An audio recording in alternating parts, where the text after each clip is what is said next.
Title: Thevenard Islands abandoned oil field to become a tourist spot. Western Australia's Thevenard Island, which was once a lucrative oil field, is now being transformed into a popular tourist destination. Chevron has been removing its towering operations on the island for almost a decade, and the local tourism industry is eager to take advantage. Drew Norrish, CEO of Mackerel Islands, a tourism operator, said that once the oil facility is gone, the potential of the island would be fully realized. With the island's abandoned production wells plugged, Chevron is now focusing on rehabilitating the island's terrain and plant life. The state government confirmed that no taxpayer money was spent on decommissioning and rehabilitation, and the process was solely the responsibility of the state. Bailey is on the final stretch of a 5,000 km mission to prove people living with bipolar can do anything. Bailey Seamer is almost at the finish line of her 5,000 km walk up Australia's east coast, an incredible journey that has taken her 10 months and through some of the toughest terrain imaginable. Along the way, she has had to grapple with the ups and downs of her bipolar disorder, but every step has been worth it. "I'm doing this to prove to myself and others that we are capable of achieving great things," she said. Bailey's inspiring journey has raised more than $50,000 for the Black Dog Institute, an organization dedicated to mental health research. Cancer patients' travel time cut from 4 hours to 2 minutes. Patients with cancer can now receive radiation therapy without traveling for hours or paying thousands of dollars in upfront costs. In the New South Wales Riverina, the Griffith Cancer Care Centre has opened, and it provides a bulk billed service that would reduce financial stress on patients. Patients from Griffith who previously had to travel 300 kilometres to Wagga Wagga for treatment can now receive it in their hometown. The opening of the centre, which was approved 3 years ago, was a significant milestone for the region, according to advocates. The new centre will provide care to vulnerable patients and reduce the burden of travel. Title: The debate over cashless payments, a matter of personal rights or business convenience? Businesses that have gone cashless for hygiene, safety, and service efficiency reasons are facing a backlash from customers who argue they have the right to pay with cash. Facebook groups like Call Out Cashless Businesses encourage consumers to boycott businesses that only accept digital payments. Although some people acknowledge the benefits of cashless transactions, they maintain that it should be a personal choice and not a mandated policy. The issue sparked online petitions to protect the right to access and use cash by law, but currently, there are no such laws. The debate remains whether going cashless is a matter of personal rights or business convenience. Hashtags. Title: Qantas scraps gender-based uniform guidelines for better inclusivity. Australia's national airline, Qantas, has announced it will remove its gender-based uniform guidelines, enabling male staff to wear makeup and female staff to wear flat shoes. The airline says that the move is to promote diversity and make the uniform more comfortable for staff from diverse cultural backgrounds. Labour unions have been pushing Qantas to abolish these rules, including the ones that require female staff to wear makeup. The new style and grooming guidelines will allow all staff to choose whether to wear makeup, flat shoes, have long hair as long as it is in a ponytail or bun, and more. Cornrows are also an acceptable hairstyle, except for flight crew members due to safety reasons. The airline's budget subsidiary, Jetstar, will also adopt the new rules. Title: Empowering First Nations Kids Through Movement-Based Games and Culture Connection. Sports scientist Emily Hall is on a mission to empower First Nations kids through movement-based games and connection to culture in the Mob Moves program. The program, developed by Hall for her PhD at the University of Queensland, aims to provide lifelong health and social benefits across Indigenous communities. Building skills such as teamwork, communication, and emotional regulation through movement and culture connection, the program targets the younger generation from an early age to establish a healthy relationship with exercise. The program aims to improve school attendance and foster positive relationships with peers, community, and physical activity. Title: Highview College launches independent review into workplace behavior after exclusion of African students. Highview College, a regional school in Victoria, has launched an independent review into its workplace behaviour policies.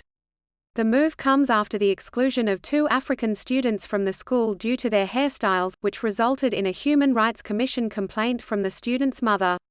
An independent workplace health and safety expert will oversee the review to ensure that all policies, procedures, and behaviours are adhered to. Principal Melinda Scash has taken full pay leave of absence during the review process, and the school board has not commented on whether the review is related to her absence. Toby Price wins record 9th King of the Desert title at Finke Desert Race. Toby Price has made history by winning the Finke Desert Race in Australia for the 9th time, breaking the record for the most wins in the event's history. Price won the car section of the race for the 3rd year in a row and was ecstatic with his achievement. The race was tough on his truck, but Price was committed to returning next year to attempt his 10th win. Greg Gartner finished second, with Travis Robinson taking 3rd place. The bike section is expected to finish on Monday afternoon. Title: Richmond AFL player Marlion Pickett accused of burglary. Richmond AFL Premiership player Marlion Pickett has been accused of committing a string of burglaries in Perth during the AFL off-season, in which over $380,000 was stolen. The 31-year-old faced Perth Magistrates Court on 12 charges, including aggravated burglary, stealing and criminal damage, and was granted bail. His lawyer argued that there was no forensic evidence linking him to the alleged crimes, but the police alleged that sums of money were deposited into his bank account and that he purchased clothing seen in CCTV footage. Pickett is also a paid mentor for young, Indigenous players at Richmond club. Link. Injury-plagued Queensland recall 3 players for State of Origin 2. Queensland coach Billy Slater has made 3 changes for Game 2 of the State of Origin series due to injuries. The Maroons will take on New South Wales at Lang Park on June 21. Moaki Fotuaika, Xavier Coates, and Jeremiah Nanai have earned recalls to replace Jai Arrow, Selwyn Cobbo, and Tom Gilbert. Cobbo aggravated a hip injury, while Coates had a stellar game for the Storm in their 54-10 victory over Cronulla. Nanai returns to the side to replace Gilbert in the second row. The Maroons can wrap up the series with a win in Brisbane. Title: Russian hackers threaten Australian bond broker after cyber attack. FIIG Securities, an Australian bond broker with billions of dollars under advice, was recently hacked by Russian cyber criminal group Alpha V. The group has claimed responsibility for the attack and posted what appears to be evidence of stolen reports, passports, and driver's licenses on the dark web. FIIG Securities began contacting clients by email to warn them that their personal information, including bank accounts, tax file numbers, and identity documents may have been compromised. The company has been criticized by clients who want more services to track potential fraudulent activity and compensation for replacing documents. The Office of the Australian Information Commissioner has been informed of the incident. Former PNG Prime Minister Peter O'Neill charged with giving false evidence at inquiry. Former Prime Minister of Papua New Guinea, Peter O'Neill, has been charged with giving false evidence after a commission of inquiry recommended prosecution. The inquiry was investigating whether a $1.6 billion loan to the PNG government from Union Bank of Switzerland's Australian branch in 2014 broke laws or constitutional requirements. The loan was used to buy a 10% stake in Oil Search, later sold in 2017 at a loss of over $340 million. The inquiry found O'Neill was centrally responsible for the loan, which had no satisfactory justification or rationale, and recommended prosecution. O'Neill denies any wrongdoing. ****, former Prime Minister, Peter O'Neill, false evidence, Commission of Inquiry, prosecution, loan, Oil Search, Papua New Guinea, Union Bank of Switzerland. 4 siblings survive 40 days in the Amazon jungle after a plane crash. 4 Indigenous siblings, aged 13, 9, 4, and 1 survived after their plane crashed in the Colombian Amazon jungle on May 1. The mother and pilot, Magdalena Mucatui Valencia, did not survive, but her eldest daughter shared with the family that she was alive for 4 days before her death. The siblings survived on cassava flour and fruits, and they were found 5 kilometers from the crash site in a small forest clearing. They were rescued on Friday and are now receiving treatment in a hospital. The children are members of the Huitoto indigenous group, and their knowledge of the area and rainforest fruits bolstered their survival. Title: Jury warned of bizarre details in alleged murder case.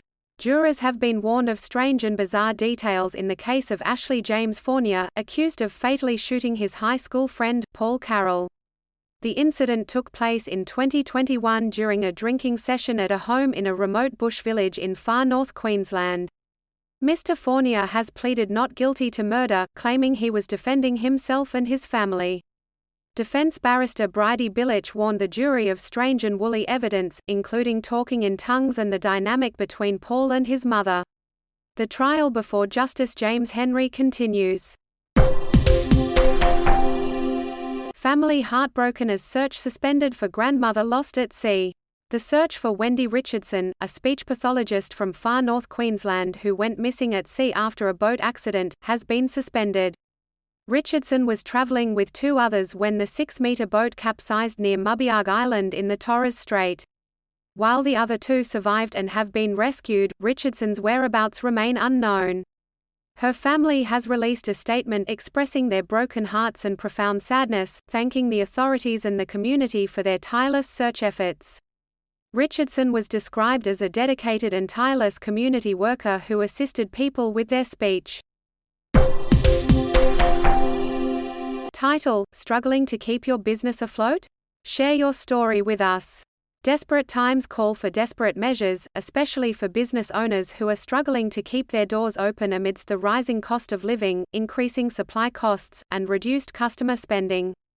To shed light on this issue, we want to hear from business owners who have had to make tough decisions such as laying off staff to save on expenses. If you have been affected by these circumstances, share your story with us by filling out the form below. Your story may be featured in our coverage on this topic, and could bring about much needed change to support struggling businesses.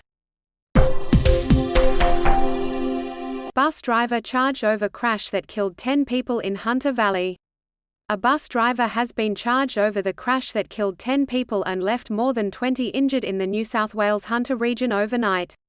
The bus was travelling from a wedding at Wandon Estate at Lovedale to the town of Singleton just after 11:30 p.m. on Sunday when it rolled at a roundabout on Wine Country Drive as it was entering the Hunter Expressway in Greta. The 58-year-old bus driver has been charged with 10 counts of dangerous driving occasioning death and negligent driving. The incident resulted in patients being taken to a number of hospitals across the Hunter region and in Sydney.